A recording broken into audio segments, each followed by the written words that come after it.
Donc après avoir transféré le programme vers l'automate, on va vérifier encore une fois le montage, les raccordements du montage. On doit vérifier que le bouton poussoir il est branché à l'entrée 1, même chose pour S1, il est branché à l'entrée 2.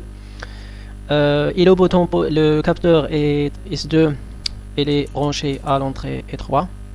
On doit vérifier tous ces raccordements des entrées. Est-ce qu'ils sont bien branchés ou non?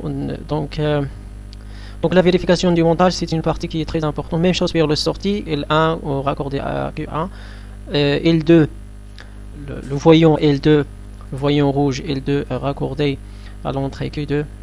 D'accord? Donc on doit vérifier le raccordement des entrées-sorties avant la mise sous tension de la maquette.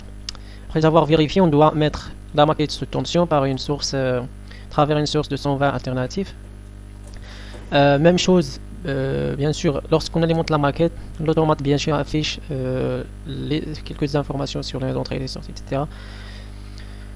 On doit aussi activer l'alimentation des sorties, l'alimentation des voyants. On va utiliser une alimentation 24 volts AC alternatif.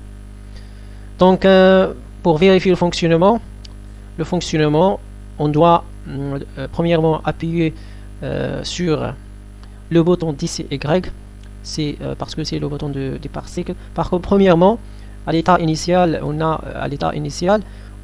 on passe à la deuxième étape lorsqu'on appuie sur DCY.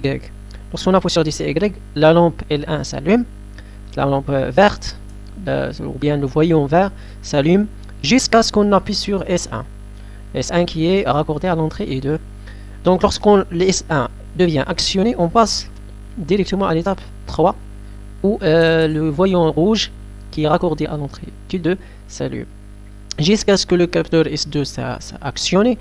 Donc lorsqu'on actionne le capteur S2, on passe à l'étape initiale qui est l'étape initiale. Donc le programme de l'automate programmable fonctionne de manière correcte. On va vérifier encore une fois. On appuie sur DCY, le L1 s'allume jusqu'à ce qu'on appuie sur S1. S1 actionné, donc on passe à la troisième étape.